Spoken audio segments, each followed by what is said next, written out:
Good morning and Assalamu alaikum class 9th. Welcome to your online class. Today we are going to discuss our new topic, which is electron microscope from chapter number 4 named cells and tissues. Your page number is 54. Now we are going to learn electron microscope. जैसा हमने पहले study किया था, जो वो वाली microscope थी light microscope, उसको हम क्या कह रहे थे, LM, और इलेक्ट्रॉन माइक्रोस्कोप को हम capital E and then capital M से डिनोट करेंगे. इसका मतलब हो गया इलेक्ट्रॉन माइक्रोस्कोप. ठीक है. It is the most advance form of microscope. इसकी भी मैंने फर्दर हेडिंग्स बना दी हैं आप लोगों की कन्वीनियंस के लिए, क्योंकि ये लॉन्ग क्वेश्चन है तो आपने इसको प्रॉपर फॉर्मेट में और प्रॉपर हेडिंग्स की सूरत में लिखना है. Working. It is the most advanced form of microscope. It means जो चीज़ें हम लोगों को उसमें नहीं नज़र आ पाई लाइट माइक्रोस्कोप में, उनको देखने के लिए हम लोग इलेक्ट्रॉन माइक्रोस्कोप का इस्तेमाल करेंगे. तो सबसे पहले हमारे पास जो इसका हेडिंग बनेगी वो है working. In EM objects and lens are placed in a vacuum chamber.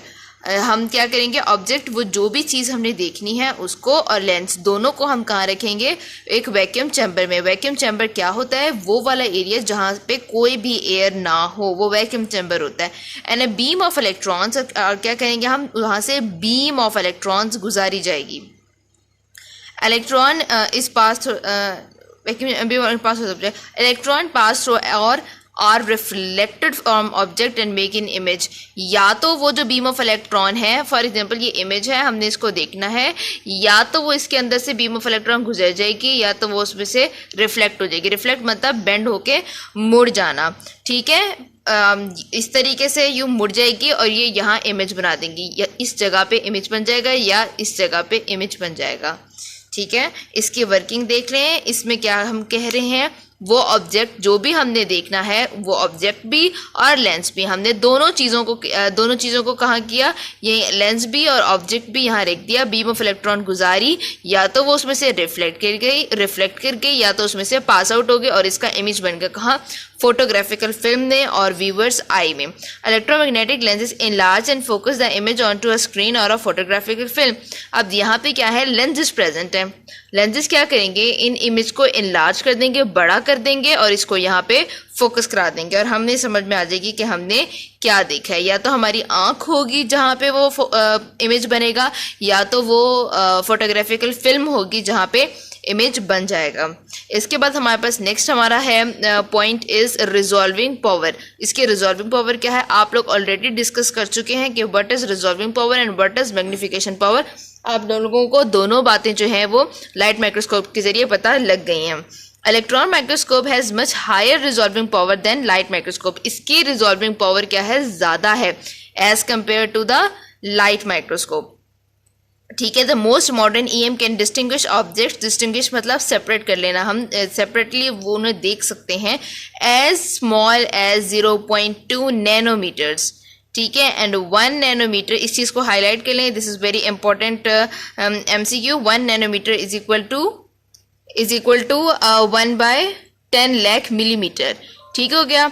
तो ये इसकी क्या है, रिजॉल्विंग पावर है. ये आप लोगों ने अच्छे से याद रखनी है. ये आपसे separately MCQ, separately short question और हर तरीके से पूछी जा सकती है. ठीक है. It is 1000-fold improvement over LM. ठीक है. ये बहुत हज़ारों गुना ज़्यादा बेहतर है लाइट माइक्रोस्कोप से.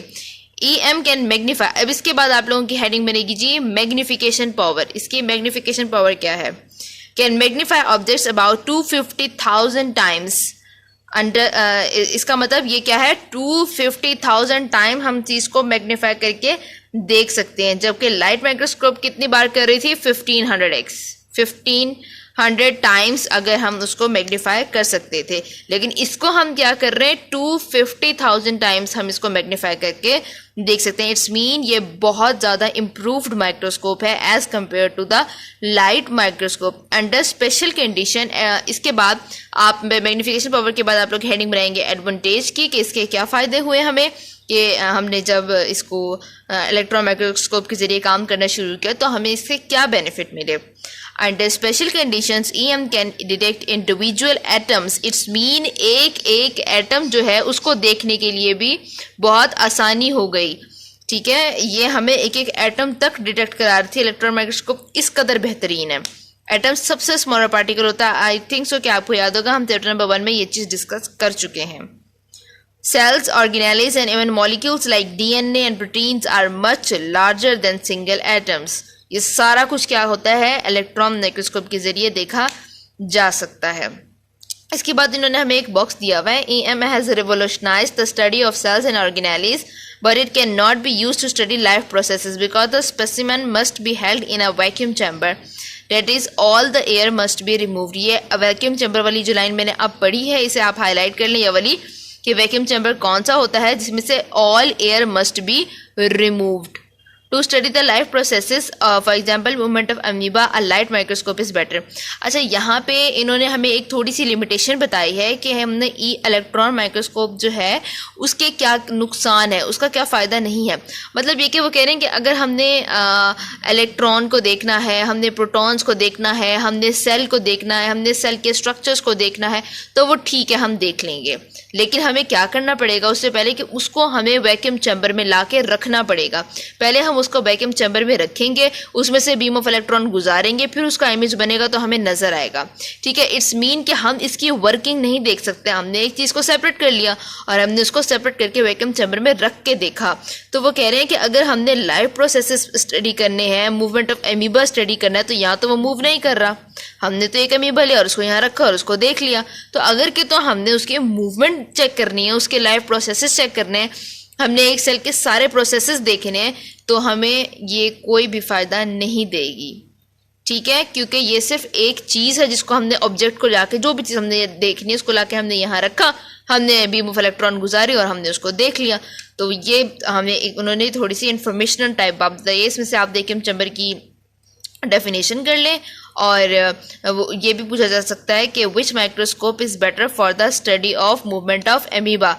तो आप कहेंगे कि movement of amoeba, to study the movement of amoeba light microscope is better. ये बात आपसे पूछी जा सकती है। अगर ये क्वेश्चन लॉन्ग में आता है तो आपने इसमें बॉक्स नहीं लिखना, बॉक्स आपकी इन्फॉर्मेशन के लिए था, वो मैंने आपको इन्फॉर्मेशन बता दी। उसमें से जो शॉर्ट क्वेश्चन बन रहे थे वो भी मार्क करवा दिए।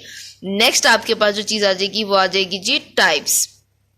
Biologist uses 2 types of electron microscope. It's mean electron microscope में भी 2 टाइप्स हो गई। एक हो गया TEM, TM की इसका एब्रिविएशन है transmission electron microscope, and then SEM, it's mean scanning electron microscope. ये बेटा बहुत इंपॉर्टेंट शॉर्ट क्वेश्चन है। इनकी जो टाइप्स है ना, ये इंपॉर्टेंट शॉर्ट क्वेश्चन है, सेपरेटली भी आता है, ये वैसे पूरा लॉन्ग क्वेश्चन भी आएगा। In TEM, electron are transmitted through the specimen. I have told you what is specimen. The objects which we want to study, which we want to see, look is known as specimen. वो जो भी चीज़ जिसको हम देखना चाह रहे हैं वो क्या है, ए स्पेसिमेन। अब TEM किस तरीके से वर्क करते हैं कि इलेक्ट्रॉन स्पेसिमेन में से ट्रांसमिट हो जाते हैं, and TEM is used to study the internal cell structures.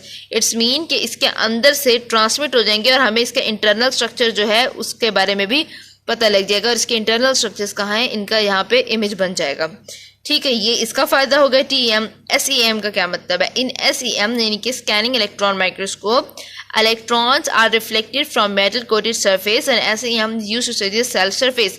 अब इस वाले प्रोसेस के जरिए, इस TEM के जरिए हमने इसका इंटरनल स्ट्रक्चर स्टडी कर लिया, जो कि ये रहा। अगर हम चाहते हैं कि हम सरफेस को स्टडी करें तो हम कौन से इलेक्ट्रॉन माइक्रोस्कोप यूज़ करेंगे? SEM, which is known as scanning electron microscope. इसके लिए हम क्या करेंगे, इसकी जो सरफेस है इसको मेटल कोटेड कर देंगे। इसके बाद क्या होगा कि जब बीम ऑफ इलेक्ट्रॉन आएगी तो वो रिफ्लेक्ट हो जाएगी और इसकी सरफेस का जो इमेज है वो बन जाएगा। इट्स मीन कि अगर हमने एक्सटर्नल स्ट्रक्चर स्टडी करना है तो हम SEM का यूज़ करेंगे, अगर हमने इंटरनल स्ट्रक्चर स्टडी करना है तो हम TEM का यूज़ करेंगे। इसको आपने बहुत अच्छे से याद कर लेना है और ये एज ए लॉन्ग क्वेश्चन आ सकता है। Thank you class for taking this online lecture. Hope you understand very well. If you have any query regarding this lecture, then do send me your questions. Thank you.